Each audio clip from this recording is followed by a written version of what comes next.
ધોરડો ખાતે વિકસિત ભારત 2047ના વિઝન અંતર્ગત ક્લાઇમેટ રેઝિલિયન્ટ ડિઝાસ્ટર મેનેજમેન્ટ વિષય પર 2 દિવસીય રાષ્ટ્રીય કોન્ફરન્સનો પ્રારંભ થયો. કચ્છના ધોરડો ટેન્ટ સિટીમાં આજે વિકસિત ભારત 2047 વિઝન અંતર્ગત ક્લાઇમેટ રેઝિલિયન્ટ ડિઝાસ્ટર મેનેજમેન્ટ વિષય પર 2 દિવસીય રાષ્ટ્રીય કોન્ફરન્સનો પ્રારંભ થયો છે. નેશનલ ડિઝાસ્ટર મેનેજમેન્ટ ઓથોરિટી અને national council of climate change sustainable development and public leadership દ્વારા સંયુક્ત આયોજન કરવામાં આવ્યું છે. પ્રથમ સત્રમાં ડૉક્ટર દિનેશકુમાર અસવાલે આગોતરા આયોજન, ઇવાક્યુએશન ક્ષમતા અને તાલીમબંધ નાગરિકોના મહત્વ પર ભાર મૂક્યો. એનડીએમએ, એનઆઈડીએમ, એનડીઆરએફ જેવી સંસ્થાઓ દ્વારા શૂન્ય જાનહાનિના અભિગમને સફળતાપૂર્વક અમલમાં મૂકવાની નોંધ હતી. એનડીએમએની ડિરેક્ટર મૃણાલિની શ્રીવાસ્તવે વિકસિત ભારત માટે મજબૂત આપત્તિ વ્યવસ્થાપન જરૂરી ગણાવ્યું. એનસીસીએસડીના ડૉક્ટર કિરીટ શેલતે કચ્છમાં ભૂકંપ બાદ થયેલો વિકાસ આપદા વ્યવસ્થાપનનું ઉદાહરણ હોવાનું જણાવ્યું. તેમણે ક્લાઇમેટ ચેન્જથી વધતા જોખમોને ટકાઉ વિકાસ અને આધુનિક ટેકનોલોજી વડે કેવી રીતે ઓછો કરી શકાય તે સમજાવ્યું. કોન્ફરન્સમાં કૃષિ, દરિયાકાંઠા, ખાદ્ય સુરક્ષા, વીમા માળખા તથા નાણાકીય જોખમ વ્યવસ્થાપન પર ચર્ચા થશે. હેતુ 2047 સુધી ભારતને ક્લાઇમેટ ચેન્જ સાથે સક્ષમ અને સુરક્ષિત વિકસિત ભારત બનાવવા માટે વ્યૂહાત્મક રોડમેપ તૈયાર કરવાનો છે. કાર્યક્રમમાં કેન્દ્ર સરકાર, રાજ્ય સંસ્થાઓ, यूनिवर्सिटी और अंतर्राष्ट्रीय संस्थान तज्ञों हाजिर रहा था. आज हम भुज की टेंट सिटी में नेशनल डिजास्टर मैनेजमेंट अथॉरिटी और national council for climate change, sustainable development and public leadership NCCSD मिलकर विकसित भारत के लिए क्लाइमेट रेजिलिएंट डिजास्टर मैनेजमेंट पे एक कॉन्फ्रेंस कर रहे हैं. इस कॉन्फ्रेंस का मुख्य उद्देश्य है building A climate resilient future, main streaming disaster risk reduction in agriculture and coastal livelihood for विकसित भारत. तो जैसे आपको पता है कि इंडिया का 7,500 किलोमीटर का कोस्ट एरिया है, 70 इसमें डिस्ट्रिक्ट हैं और लाखों लोग यहाँ पे अपना एग्रीकल्चर, फिशरीज़, पोर्ट, सिटीज़ में अपना निर्वहन करते हैं.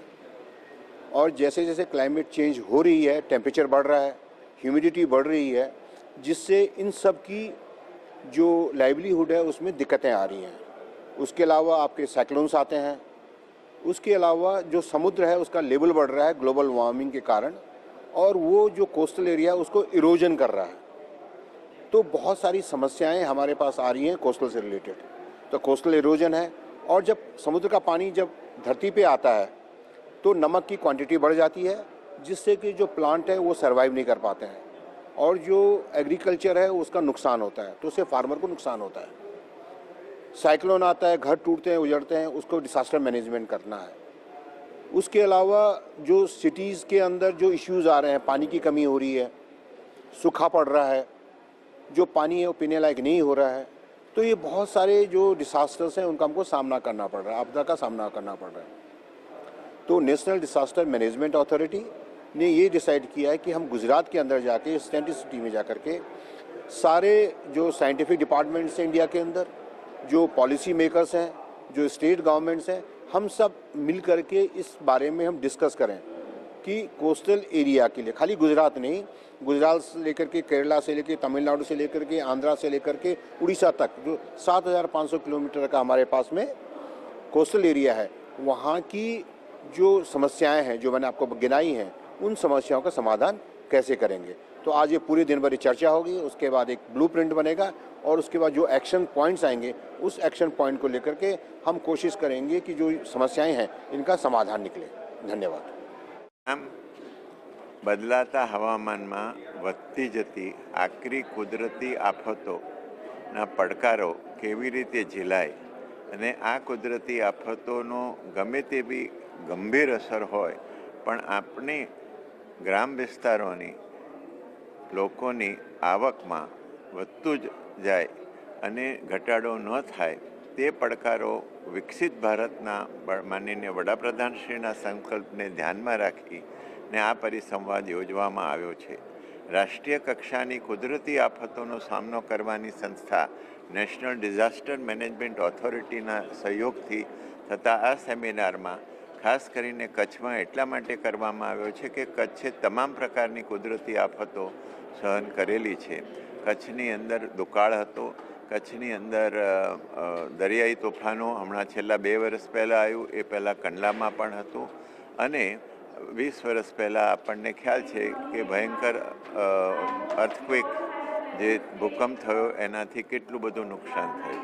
પરંતુ આપણા રાજ્યના એ વખતના માનનીય મુખ્યમંત્રી શ્રી મોદી સાહેબ, જે હાલ વડાપ્રધાન છે, એ જે નવા વિચારો મૂક્યા તેથી કચ્છની આખી ધરતીમાં આર્થિક પદ્ધતિનું મોટું ઉત્થાન થયું છે.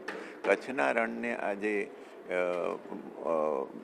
ટુરિસ્ટ સ્પોટ તરીકે ડેવલપ કરી અને મોટી આવકનું સ્થાનિક લોકો માટે રોજગારી ઉત્પન્ન કરવાનું સાધન થયું છે. આવા વિચારો, જે કુદરતી આફતો આવે તો પણ કોઈ આવકને અસર ન થાય, નવી રોજગારી ચાલુ રહે, એ આપણા માનનીય વડાપ્રધાનશ્રીની કલ્પના છે. ને આવા નવા બીજા કયા વિચારો અમલમાં મૂકી શકાય કે જેનાથી લોકોની આવક વધતી રહે ને કુદરતી આફત આવે તો પણ પડકાર ઝીલીને આગળ વધી શકે, તેનો આજનો આ પરિસંવાદ છે. આભાર.